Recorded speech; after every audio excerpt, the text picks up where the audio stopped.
আলহামদুলিল্লাহ রাব্বিল আলামিন। প্রিয় দেশবাসী, আমি খুব সংক্ষেপে দুই একটি কথা বলেই সভাপতি সাহেবকে আমরা তার বক্তব্য প্রদান করার জন্য আহ্বান জানাবো ইনশাআল্লাহ। আমাদের দাবি খুব বেশি নয়, অস্পষ্ট নয়, দাবি কম, খুবই সুস্পষ্ট। এক নম্বর দাবি হচ্ছে জুলাই বিপ্লবকে স্বীকৃতি দিতে হবে। যারা জুলাই বিপ্লব মানবেন না তাদের জন্য 26 সালে কোনো নির্বাচন নাই। 26-এর নির্বাচন দেখতে হলে আগে জুলাই বিপ্লবের স্বীকৃতি লাগবে। আর জুলাই বিপ্লবের স্বীকৃতি দিতে হলে জুলাই সনদের আইনি ভিত্তি দিতেই হবে। এই আইনি ভিত্তি ছাড়া কোনো নির্বাচন অনুষ্ঠান হওয়ার কোনো সম্ভাবনা নেই। কখন হবে আইনি ভিত্তির গোড়াপত্তন? এদেশের মুক্তিকামী মানুষের কথা একটাই, জাতীয় সংসদ নির্বাচনের আগে গণভোট অনুষ্ঠিত হতে হবে। গণভোটের ব্যাপারে সকল দল একমত, তাহলে তারিখ নিয়ে এই বায়নাবাজি কেন?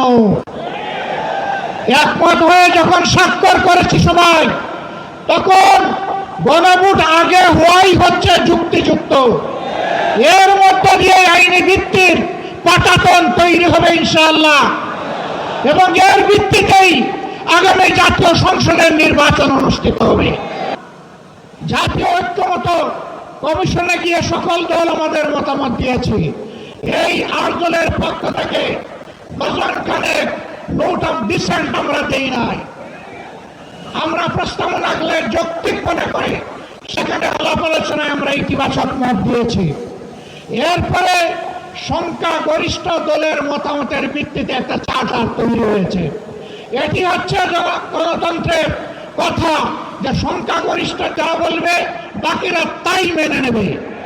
কিন্তু আমরা দেখলাম না, কেউ কেউ তা মেনে নিতে রাজি নন। জুলাই সনদেই যদি আপনি গণতন্ত্রের প্রতি শ্রদ্ধা না দেখান, জাতীয় নির্বাচনে আপনি শ্রদ্ধা দেখাবেন কিভাবে? এই জায়গায় আসতে হবে। সকল বায়না ভুলে যান। জুলাই শহীদের রক্তের প্রতি সম্মান দেখান। জুলাই যারা লড়াই করেছে বুক টাপ করে, যারা পঙ্গু আহত হয়ে এখনো বুকে বুকে কষ্ট করছে, মেহরবানি করে তাদের বুকের ভাষা বোঝার চেষ্টা করুন।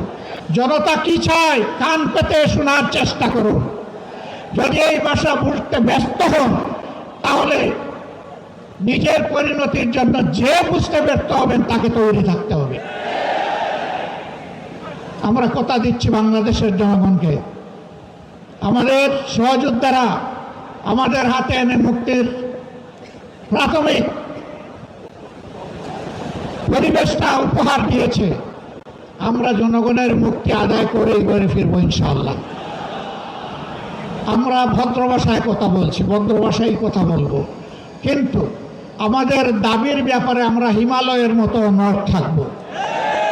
কারণ এই দাবি জনগণের দাবি, কোনো দলের দাবি নয়।